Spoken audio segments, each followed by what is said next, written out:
भूतिया हवेली। गांव के बाहर एक पुरानी हवेली थी, जिसे लोग भूतिया हवेली कहते थे। कहते हैं, वहां जो भी जाता लौटकर नहीं आता। ये कहानी शुरू होती है अजय, रोहित और नेहा से, जो कॉलेज के छात्र थे और भूत प्रेत की कहानियों में विश्वास नहीं करते थे। एक दिन उन्होंने तय किया कि वे उस हवेली में रात बिताकर सबको गलत साबित करेंगे। रहस्यमयी रात। रात के ठीक 12 बजे तीनों दोस्त हवेली के पास पहुंचे। हवेली बहुत ही भयानक दिख रही थी। दीवारों पर दरारें थीं, खिड़कियां टूटी हुई थीं और अंदर से अजीब सी फुसफुसाहटें आ रही थीं। लेकिन तीनों हिम्मत जुटाकर अंदर चले गए। अंदर घुसते ही उन्हें एक अजीब सी ठंडक महसूस हुई। दीवारों पर धूल जमी थी, पुराने फर्नीचर बिखरे पड़े थे और चारों ओर अंधेरा था। अचानक दरवाजा खुद ब खुद बंद हो गया। तीनों चौंक गए, लेकिन उन्होंने इसे हवा का असर समझा। भूत की परछाई। जैसे ही वे आगे बढ़े, नेहा ने एक परछाई देखी। जब उसने अजय और रोहित को बताया, तो उन्होंने मजाक उड़ाया।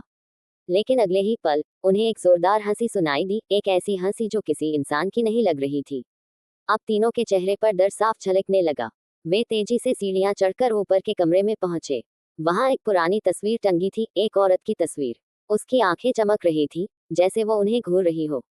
अचानक तस्वीर जमीन पर गिर पड़ी और हवा में किसी के चलने की आवाज आई। खौफनाक सच। डर के मारे तीनों ने हवेली से बाहर निकलने की कोशिश की, लेकिन दरवाजे अपने आप बंद हो गए थे। तभी एक बूढ़ी औरत की आवाज आई, तुम यहाँ क्यों आए हो? तीनों ने कांपते हुए पूछा, आप कौन हैं? उस आवाज ने जवाब दिया, मैं इस हवेली की मालकिन हूँ। 100 साल पहले मेरे ही परिवार ने मेरी हत्या कर दी थी और तब से मैं यहाँ भटक रही हूँ। जो भी इस हवेली में आता है, मैं उसे छोड़ती नहीं। अब तीनों की हालत खराब हो चुकी थी। अचानक अजय जमीन पर गिर पड़ा, जैसे किसी ने उसे खींच लिया हो। उसकी आंखें सफेद हो गईं और उसके मुंह से कोई औरत की आवाज निकलने लगी, अब तुम सब यहीं रहोगे।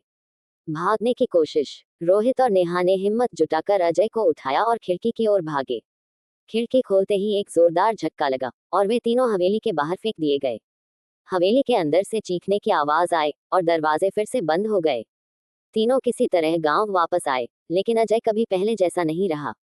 कभी कभी वह अकेले में बैठकर उसी औरत की तरह हंसता था, जिसकी आत्मा हवेली में थी। गांव के लोग कहते हैं कि हवेली की आत्मा अब अजय के साथ रहती है, और जो भी उस हवेली के पास जाता है, वह लौटकर पहले जैसा नहीं रहता। समाप्त।